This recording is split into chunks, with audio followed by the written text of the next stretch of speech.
여호와는 나의 목자시니 내게 부족함이 없으리로다. 그가 나를 푸른 풀밭에 누이시며 쉴 만한 물가로 인도하시는도다. 내 영혼을 소생시키시고 자기 이름을 위하여 의의 길로 인도하시는도다.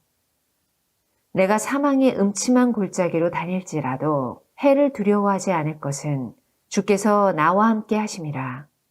주의 지팡이와 막대기가 나를 안위하시나이다. 주께서 내 원수의 목전에서 내게 상을 차려주시고 기름을 내 머리에 부으셨으니 내 잔이 넘치나이다. 내 평생의 선하심과 인자하심이 반드시 나를 따르리니 내가 여호와의 집에 영원히 살리로다. 예, 반갑습니다. 옆에 분들하고 인사들 다 나누셨죠? 오늘 아침에 오전에 와서 딸내집으로 올라가는데 급하게 좀 기다려달라고 엘리베이터를 세우는 아주머니 한 분이 물어보지도 않았는데 엊그제만 해도 더워 죽겠더만 벌써 쌀쌀하다고 물어보도 안 했는데 막 투덜투덜대요. 그래요. 우리의 매일 날들이 참 어떨 때는 더울 때는 야, 이대로 되면 쪄 죽겠다 싶었는데 벌써 이제 두꺼운 옷을 이제 챙겨 입어야 될 그런 계절이 변합니다. 왜 그럴까요? 하나님께서 당신의 뜻대로 당신의 손대로 이 세상을 주관하고 계시기 때문에 기후가 변화되는 건 때가 되면 우리들이 좀 흔들어 놓은 건 있지만 반드시 하나님 뜻하신 대로 진행되고 가는 그런 세상을 보는 거죠. 자, 시편 23편 말씀을 6절의 짧은 성경을 가지고 이전에 8번 그러니까 1, 2, 3, 4, 5, 6, 7 몇 달이죠? 제가 한 달은 못 오게 되고 수술 받고 한다고 해서 8번하고 오늘이 9번째입니다. 마지막 시간이에요. 시편 23편 말씀을 전하는 이 마지막 시간에 제가 우리 성도들께 드리고 싶은 말이 한 가지 있는데 그건 뭐냐? 우리가 매일매일 새로운 날의 삶을 시작하기 전에 반드시 지금 내가 주님 안에 있는가? 내 안에 주님 모시고 있는가? 아니면 내가 주님 밖에 있고 주님도 내 밖에 계신가? 하는 자신의 믿음을 확인하시라는 거예요. 하루 시작할 때 나 주님 안에 있는가? 주님 내 안에 계신가? 그거 반드시 확인하셔야 합니다. 그래서 제일 좋은 방법은 새벽 기도를 나오시면 더 좋고 새벽 기도를 못 나오시더라도 눈 뜨고 하루 시작하니 주님 오늘도 함께 해주세요. 나도 주님과 함께 하겠습니다. 그렇게 하십시오. 특별히 연세 드신 분들 저보다 먼저 가실 분도 계시고 제 다음으로 오실 분도 혹시 계실 거예요. 그죠? 어디로 가는데? 우리가 기다린 그 주님의 집으로 가는데 매일매일 주님을 모시고 있으면 주님 나라 가는 게 두려움일까요? 아니면 기쁨으로 맞이할 수 있을까요? 예, 간단하죠. 답은. 여기 살아서 주님과 함께 이 세상 육신, 이 약한 육신 무너진 다음에도 주님과 함께 여러분 하나님 나라 들어가는데 주님하고 같이 가야 들어가질까요? 아니면 혼자 가도 들어가질까요? 뻔하죠. 그런데 왜 우리가 일상생활할 때는 주님과 따로 놉니까? 시편 23편 이 귀한 다윗의 시는요. 우리가 하나님과 어떻게 함께 할 때에야 진정한 행복이 있고 축복이 있고 영생이 있는가 하는 것에 대한 말씀이에요. 이 땅에서 사는 날 또 육신으로 사는 날 동안에도 주님과 함께 하면 부족함이 없다는 거고요. 또 우리가 이 생의 삶을 끝내고 아버지 나라에 들어갈 때도 주님과 함께 가면 아무 문제 없다는 거예요. 내가 구원받았는가? 내가 내 믿음이 제대로 된 건가? 의심이 들 때마다 그렇게 생각해요. 내가 지금 주님 안에 있는가? 내가 지금 주님을 모시고 지금 살아가고 있는가? 그것만 분명하면 되죠.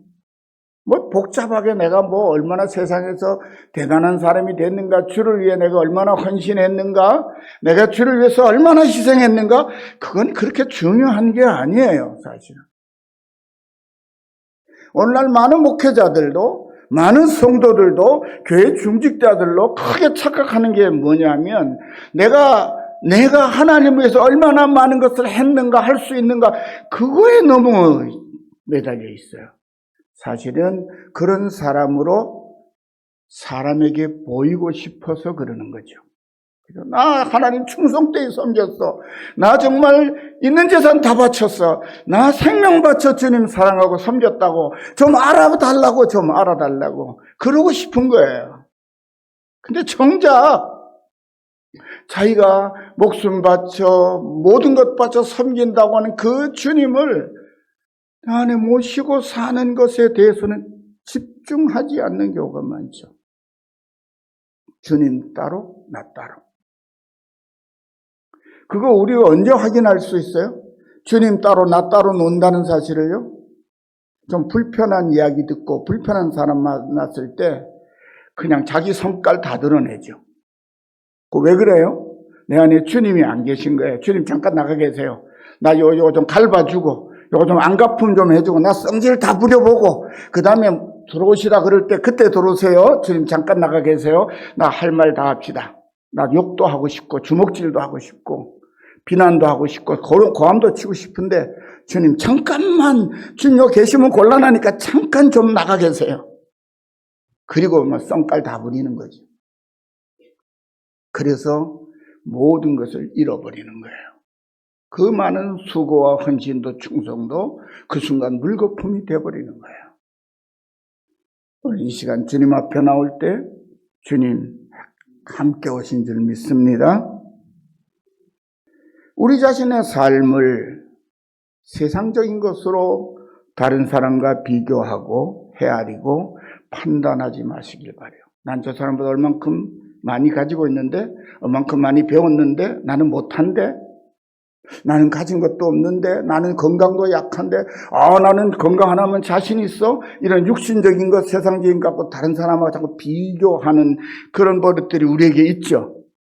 그게 얼마나 우리를 불쌍하게 만드는지, 불행하게 만드는지 모릅니다. 우리가 하나님이 나와 함께 하신다는 믿음을 떠나서 세상적인 기준으로 자신과 다른 사람을 비교하면 열등감에 빠지거나 아니면 우월감에 빠져요. 둘 중에 하나예요. 그렇게 하면 우리는 절대로 평안하지도 않고 자유롭지도 않은 그런 날들을 매일 반복하며 사는 거예요. 그게 자꾸 짜증나고 불평하고 힘들고 나는 팔자가 왜 이래. 이게 우리 말이 버릇된다고요. 어떤 목사님이 그래요. 목회가 힘드셨던가 봐요. 우리 솔직한 말로 너무 힘들다고. 그게 힘드세요. 그러니까. 내가 팔자가 참 안 좋은 모양이야. 그 팔자 따지는 사람은 누가 하는 거죠? 무당들이 하는 거예요. 무당들이. 예수 믿는 사람은 팔자 타령하면 절대로 안 돼요. 여러분 시편 23편이 이런 것들을 주님과 함께 있는다는 게 어떤 것인지를 우리에게 정말 구체적으로 잘 가르쳐줘요. 제가 지난 6번에 걸쳐서 이 시편 23편 말씀을 드린 말씀 속에 다 전해드렸어요. 주님과 함께하는 삶이 과연 뭐냐?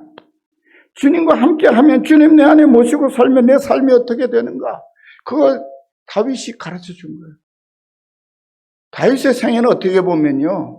정말 파란만장하죠. 저 죽음의 문턱까지 갔다가 부귀 영광으로 한없이 교만하게 될 수밖에 없는 자에 올라갔던 사람이에요. 그런데 그런 그 어떤 경우에도 다윗은 주님 모시고 주님 안에 주님과 함께 했다고 고백하는 내용이 시편 23편입니다. 왜요? 주님이 다윗을 찾아오셔서 안 떠나셨기 때문이에요. 여러분을 찾아오셔서 여러분의 마음속에 여러분의 생활 속에 우리 가슴 속에 들어오신 하나님은 한 번도 우리를 떠나신 적이 없다는 사실을 확실히 믿으시기를 바랍니다. 그러면 문제가 없죠. 주님을 잃어버리고 주님을 잠깐 나가시라고 자주 우리가 그러는 바람에 문제가 생기는 거예요. 문제는 우리가 주님을 잠깐 밀어낸 그때 자주 일어납니다. 아유, 목사님, 나 믿음 좋고 열심히 때도 일이 생기던데요. 그때는 걱정하지 마시게. 죽을 것 같아도 안 죽습니다. 그때는. 왜? 내가 주님을 내버린 적이 않았기 때문에 주님이 내 안에 거하시는 거예요. 주님은요, 우리가 세상에서 온갖 망신을 당해도요, 주님 부끄러워하시지 않습니다. 언제? 내가 주님을 모시고서 부끄러움을 당하는 동안에. 여러분, 제자들이, 순교자들이 얼마나 비참한 조롱과 멸시와 고난을 겪었습니까? 그런데도 그들이 웃는다죠? 웃었대요. 나는 그리스도인입니다 라고 하는 순교자들의 이야기 전해오는 것을 책으로 모아놓은 책을 제가 읽었어요. 근데 공통점이 뭔지 압니까? 십자가 화형을 눈앞에 두고 사자들을 풀어놓고 맹수들을 풀어놓고 글로 사람을 자기를 밀어넣는데 웃으며 나갔다는 거예요. 그분들이. 앞에서 사자가 자기를 무릎들고 응거리는데도 웃었다는 거예요. 그건 잠시 후고 지금 나는 주님과 함께 하니까 이대로 주님과 함께 주님의 날에 들은다고 믿기 때문에 웃을 수 있다는 거죠. 저는 그분들만한 믿음이 발휘되지 못할런지도 몰라요. 저는 사자가 앞에서 어르렁거리면 겁나거든요. 근데 예수 믿는다는 이 믿음을 부인하지 않음으로 말미암아 사자가 내 앞에 놓여 있다면 웃을 수 있도록 주님이 담대함을 주실 것도 믿습니다. 여러분 너무 염려하지 마세요. 주님만 모시고 매일매일을 시작하시고 주님 모시고 살다가 자기 전에 주님 오늘 밤에도 꿈자리에서 함께 합시다. 그러시고 주무세요. 그러면 주무시는 중에 천국으로 데려가실 수도 있고요. 그 다음날도 건강한 몸으로 또렷한 정신으로 깨게 되는 거예요. 저는 매일 밤에 잘 때 그렇게 기도합니다. 주님 오늘 밤 머리 복잡한 꿈 좀 꾸지 않고 중간에 안 일어나고 좀 새벽까지 잘 자게 해 주십시오.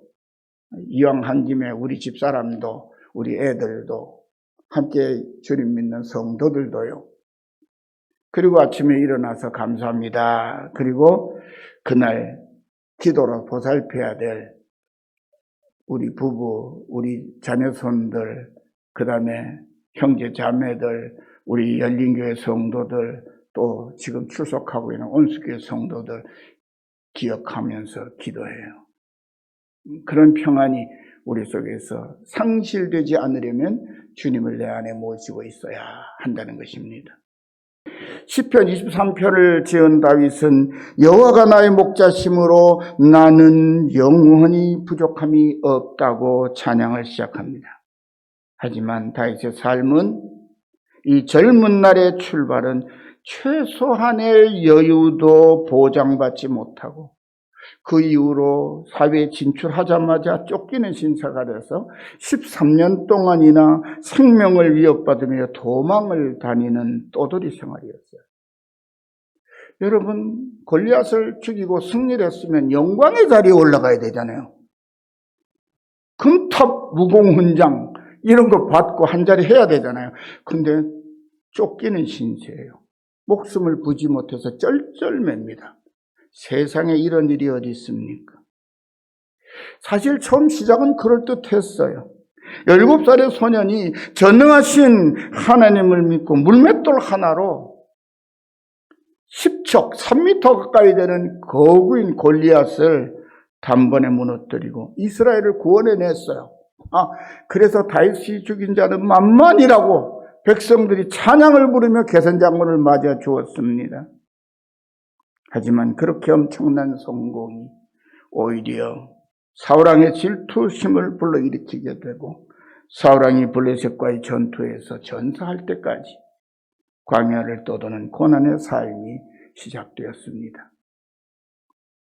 하지만 다윗은 내가 사망의 음침한 골짜기로 다닐지라도 해를 두려워하지 않을 것은 주께서 나와 함께 하심이라 주의 지팡이와 막대기가 나를 안위하시나이다 하고 하나님을 찬양하며 마침내 모든 것을 회복하고 이스라엘의 왕위에 오릅니다. 이 모든 것이 다윗이 믿음으로 주님 안에 거한 결과입니다. 하나님의 귀한 양들이신 사랑하는 성도 여러분, 시편 23편은 여호와는 나의 목자시니라는 자랑스럽고 기쁨이 넘치는 신앙 고백으로 시작합니다. 그리고 어떻게 마칩니까? 내가 여호와의 집에 영원히 살리로다 라고 하는 대선언으로 끝을 맺고 있어요. 여러분, 이 시를 쓸 때 다윗은 죽어서 지금 하나님 품에 간 게 아니에요. 아직 이 땅에서 육신의 삶에 고달픈 삶이 남아있어요. 그런데 지금 다윗은 뭐라고 말합니까? 내가 여호와의 집에 영원히 산다. 그렇게 고백해요. 왜? 여호와가 나의 목자심으로. 과정에 이렇게 2절, 3절, 4절, 5절 쭉 나오는데 그렇게 인도하심을 받아서 저 영원한 아버지의 집에 들어 영원히 살 것까지 나는 지금 믿는다는 거예요. 왜? 그분이 나의 목자시기 때문에, 그분이 책임져 주실 것이기 때문에. 제가 말씀을 시작하기 전에 하루 시작할 때 어떻게 해요? 내가 주님 안에 있는가, 주님 내 안에 계신가를 확인하시는 믿음이 필요하다고 말씀드렸죠. 그것이 매일 반복되어서 어디까지? 저 영원한 나라까지 이어지는 거예요. 어느 날 갑자기 횡재한 사람처럼 구원 얻는 게 아니라고 말이에요. 구원 얻은 확신을 가지고 주님과 동행하는 것이 그렇게 중요한 거예요. 이 여호와는 나의 목자시니 또 내가 여호와의 집에 영원히 살 것이라고 하는 대선언 사이에 우리가 지금까지 살펴본 대로 참된 목자의 보호와 인도하심에 완전한 만족을 누린 행복한 양으로서의 삶의 고백이 가득 차 있습니다. 한번 볼까요? 2절. 그가 나를 푸른 불밭에 누이시며 쉴만한 물가로 인도하시는도다. 그러므로 나는 부족함이 없다. 내 영혼을 소생시키시고 자기 이름을 위하여 의의 길로 인도하신다. 그러므로 나는 부족함을 모른다. 내가 사망의 음침한 골짜기로 다닐지라도 해를 두려워하지 않을 것은 주께서 나와 함께 하심이라. 주의 지팡이와 막대기가 나를 안위하시나이다. 그러므로 나는 어느 때에도 절망하지 않는다. 주께서 내 원수의 목전에서 내게 상을 차려주시고 기름을 내 머리에 부으셨으니 내 잔이 넘칩니다. 내 평생의 선하심과 인자하심이 반드시 나를 따를 것입니다. 왜? 그분이 나의 목자이심으로. 그 이야기입니다. 다윗은 자신의 삶을 인도하시고 부족함이 없는 넘치는 복으로 함께해 주신 여호와 하나님을 향한 절대적인 믿음을 가지고 내가 여호와의 집에 영원히 살리로다라고 영원한 하늘의 집에서 선하신 목자 예수님과 함께 하나님과 함께 영원히 누릴 영광스러운 삶을 확신하며 당당하게 선포하고 있는 것입니다. 자, 그러면 우리에게 주실, 우리가 영원히 거할 그 영원한 처소는 어떤 곳입니까? 여호와 하나님의 집입니다. 사랑하는 성도 여러분, 그 영원한 집의 주인은 여호와 하나님 아버지이시며 그 집을 세우시는 건축가는 우리의 은혜롭고 자랑스러운 예수님이십니다. 우리 주 예수님은 사랑하는 제자들에게 그리고 또 오늘을 살아가는 우리에게도 이렇게 말씀하다. 요한복음 14장 1절 3절 너희는 마음에 근심하지 말라. 하나님을 믿으니 또 나를 믿으라. 내 아버지 집에는 거할 곳이 많도다. 여러분, 세상의 집은요, 돈 없어도 못 들어가고요, 돈 있어도 내가 원하는 집이 없어서 못 들어간 수가 있죠. 근데 하나님의 집에는 거할 곳이 많대요. 부족함이 전혀 없어요. 여기서만 부족함이 없는 게 아니고요, 그 나라 가도 부족함이 전혀 없는 거예요. 그렇지 않으면 너에게 일렀으리라. 예수님께서 많다는 것을 제자들이 그럼 내 집, 너네 집은 있는데 네 집 없을까 걱정할까 봐 그러셨는지, 그렇지 않다면 내가 너희들에게 일러주었을 텐데 안 일러준 것은 집이 많아 너희 마음대로 들어갈 수 있어, 그 말이죠. 내가 너희를 위하여 처소를 예비하러 가노니 가서 너희를 위해 처소를 예비하면 내가 다시 와서 너희를 내게로 영접하여 나 있는 곳에 너희도 있게 하리라. 할렐루야.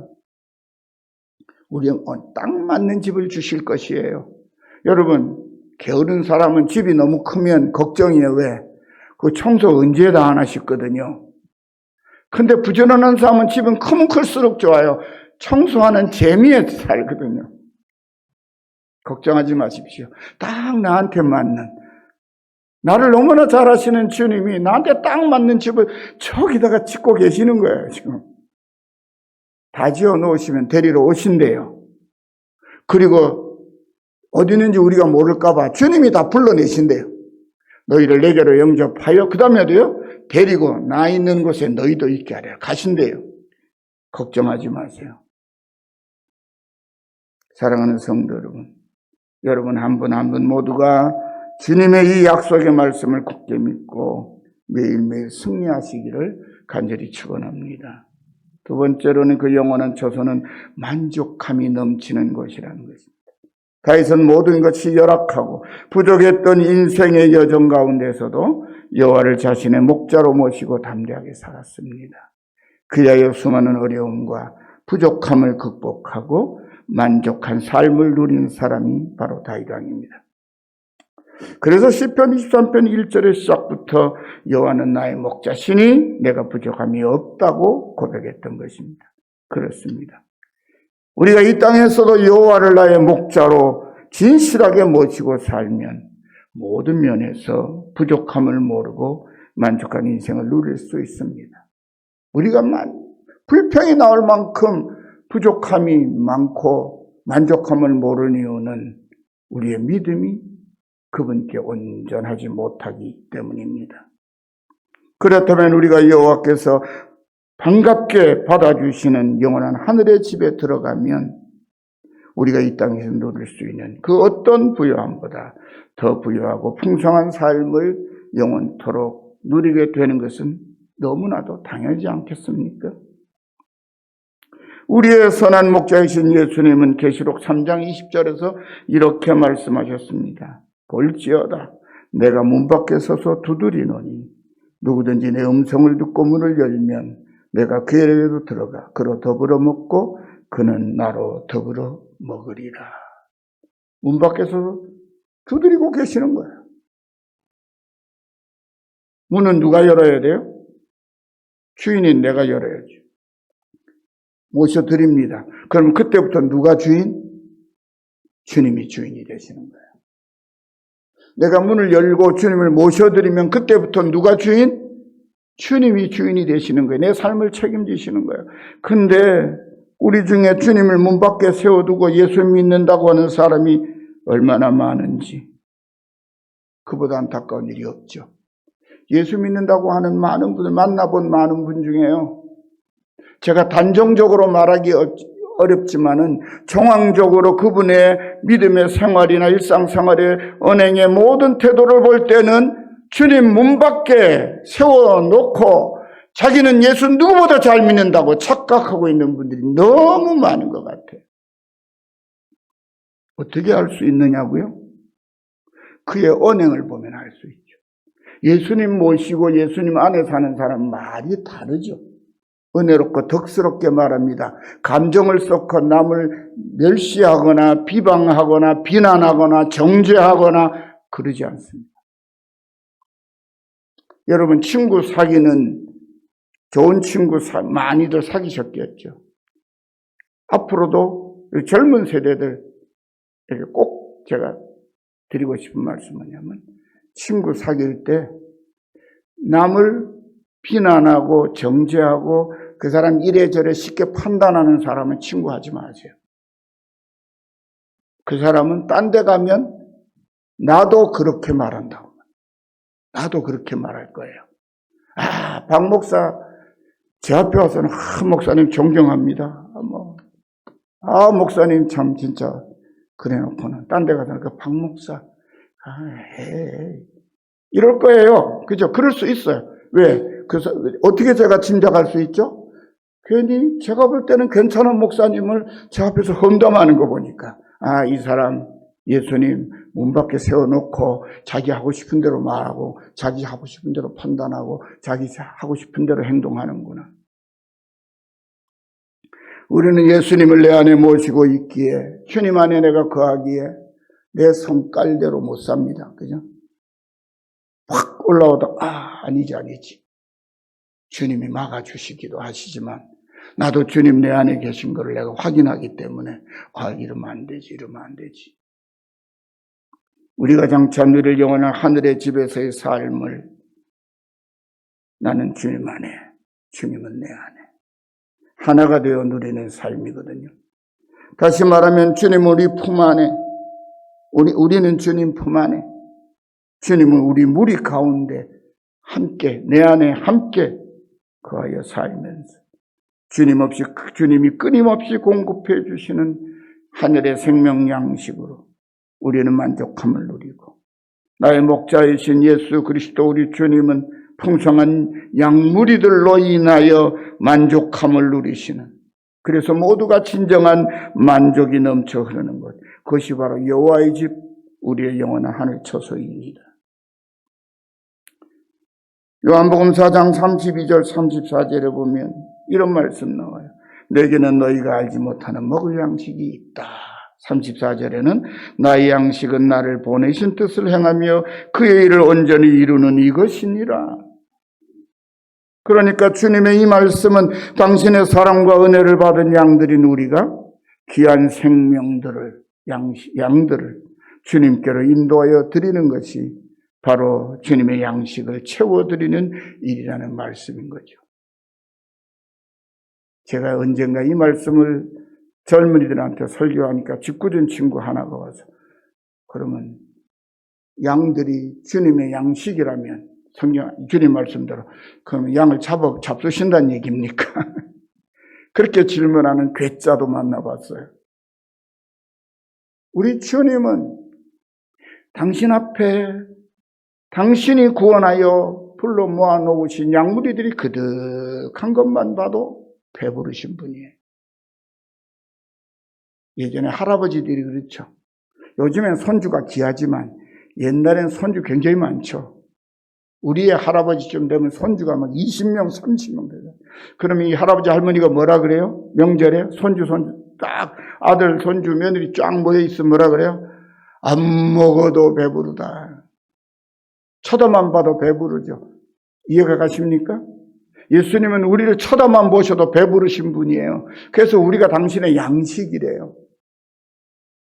주님이 내 안에, 내가 주님 안에 있으면 우리만 만족한 것이 아니라 주님도 만족하신 것이에요. 세 번째로 이 영원한 처소는 영원한 안식이 보장되는 것입니다. 이 세상이 아무리 견고한 집도 우리에게 참된 안식을 주지 못합니다.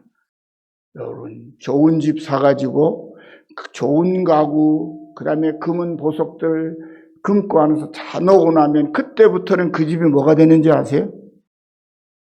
감옥입니다. 그렇죠?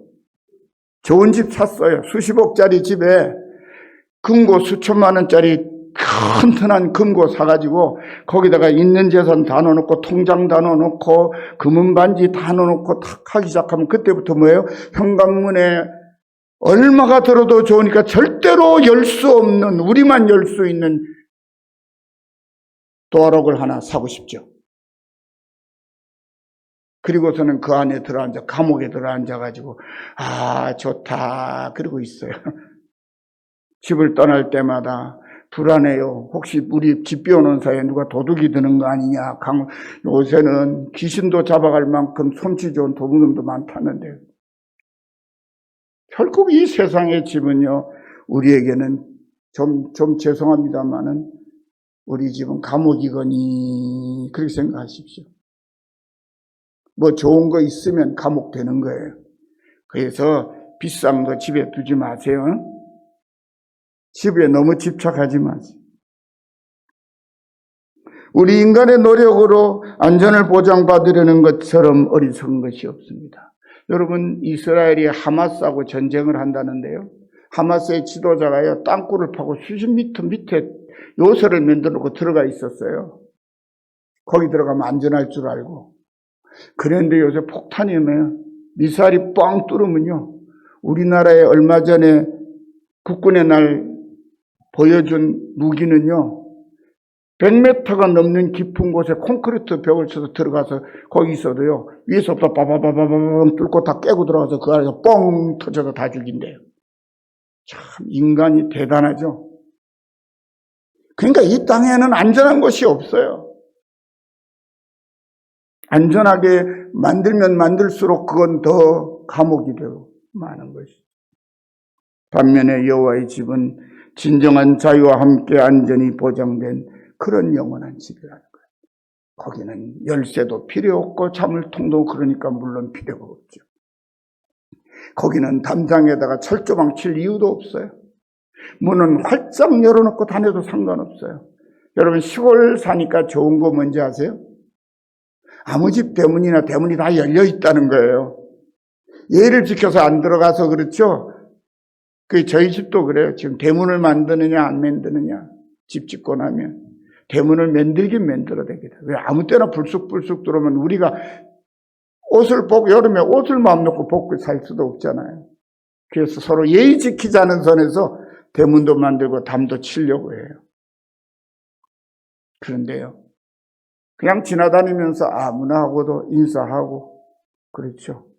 시골 사람들은 농기구 필요하면 그냥 문 열고 들어가서는 쟁기 빌려간다 그러고 가져가 버려요. 그 다음에 다 쓰고 나면 또 갖다 놔요. 그냥 그것만 갖다 놔요. 감자 캤으면 감자 한 보따리, 고구마 캤으면 고구마 한 보따리, 뭔가 시금치 한 뭉치, 상추 한 뭉치 갖다 주죠. 저희는 아직 그 집에 이사도 안 들어갔는데요. 저희 집터 앞에 농사를 잘 짓는 어른이 계세요. 저보다 한 7살, 더 4살 많으신 것 같은데. 자기네 상추 걷었다가 이만큼 훑어다가요. 제 차 옆에다 떡 갖다 놓고 갔어요. 그래서 잘 먹었습니다. 인사 한마디로 다 퉁쳐지고요. 어쩌다가 음료수라도 있으면 하나 나누면 그것도 고맙다고 서로 인사하고 그래요. 하나님의 집은 그보다 더 아마 자유로울 것이에요. 우리가 갈 집은 그런 것입니다. 요한계시록 7장 15절 17절에서 사도 요한은 그 집이 어떤 집인지를 이렇게 소개합니다. 그러므로 그들이 하나님의 보좌 앞에 있고 또 그의 성전에서 밤낮 하나님을 섬기며 보좌에 앉으시니가 그들 위에 장막을 치시리니 저희가 다시 줄이지도 아니하며 목마르지도 아니하고 해나 아무 뜨거운 기운에 상하지 아니할지니 이는 보좌 가운데 계신 어린 양이 저희의 목자가 되사 생명수 샘으로 인도하시고 하나님께서 저희 눈에서 모든 눈물을 씻어 주실 것임이라. 할렐루야. 성도 여러분, 하나님 아버지의 집 곧 우리의 영원한 처소는 우리의 참되신 목자 그리스도 예수님의 소유인 양들에게만 허락되는 것입니다. 그 집이 그래요. 누구에게만 허락된다고요? 우리에게만.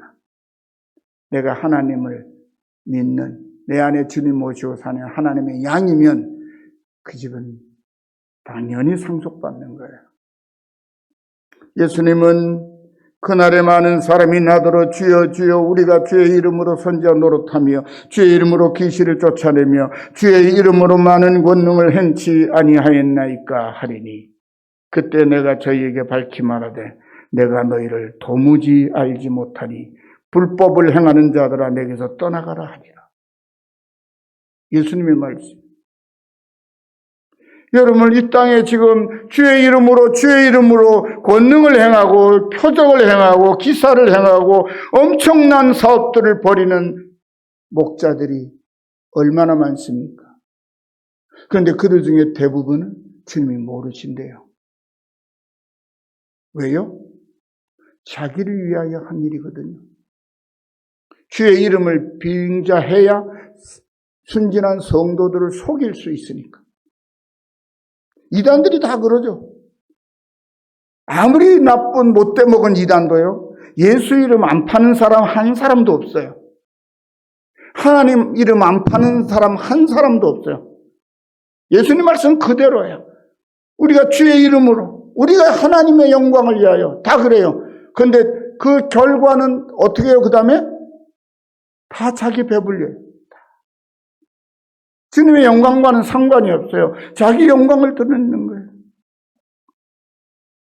주님의 말씀대로 그 영원한 안식의 집에는 예수 안에서 선한 열매를 맺은 자에게 선물하시는 보금자리가 있을 뿐입니다. 그러나 주님 밖에서는 결실이 불가능하므로 멸망이 있을 뿐이지요. 그 사실을 예수님은 요한복음 15장 5절 6절에 이렇게 말씀하십니다. 나는 포도나무여 너희는 가지라.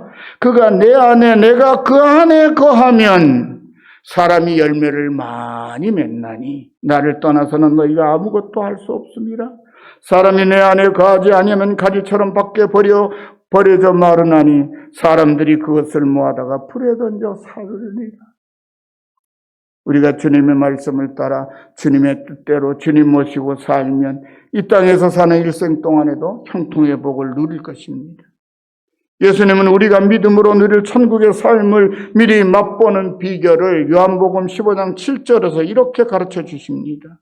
너희가 내 안에 거하고 내 말이 너희 안에 거하면, 이 말씀 뭐죠? 우리가 주님 안에 있으면 그 다음에 우리가 어떻게 하죠? 주님의 말씀이 내 안에 거하시는 주님의 말씀이 나를 움직이는 거예요. 주님의 뜻이 움직이는 거예요. 그러면 무엇이든지 원하는 대로 구하라 그리하면 이루리라. 왜 기도 응답이 없나요? 주님의 뜻대로 생각하지 않고 주님의 뜻대로 고백하지 않고 주님의 뜻대로 하지 않고 주님 뜻대로 살지 않으니까 답이 없는 거예요. 주님 밖에 있으니까. 주님 바깥에다 좀 심함으로 할까 좀 내쫓아놓고, 왜요? 내가 하고 싶은 대로 내 뜻대로 내 성격대로 내 성깔대로 하고 싶은데 주님 함께 하시면 곤란해요. 잠깐 나가 계세요. 그리고 하니까 아무것도 안 되는 거예요. 지 생각대로 하면 될 것 같았는데 다 관계가 깨어져요. 잘 사귀었던 좋은 친구인 줄 알았던 사람도 다 떠나가 버려요. 외톨이가 되어버리는 거예요. 사랑하는 성도 여러분, 우리가 주님 안에 거하는 삶의 모형이 사실은 바로 교회 안에서의 진실한 믿음 생활입니다. 지금 이 모습이 우리가 주님 안에 거하는 삶의 모습인 거예요. 교회에서 드리는 예배가 가장 아름다운 주님 안에 거하는 삶의 모습입니다. 교회는 곧 그리스도의 몸이기 때문입니다.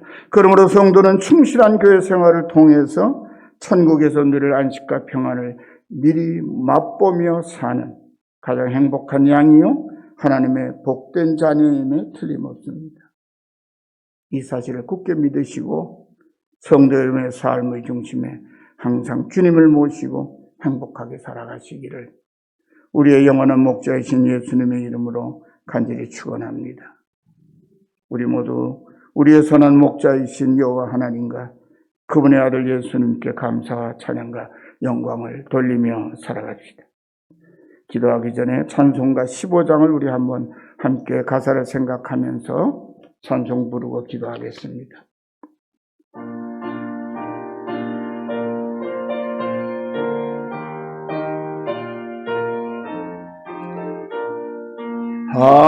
하나님의 크신 사랑 하늘에서 내리사 우리 맘에 항상 계셔 온전하게 하소서.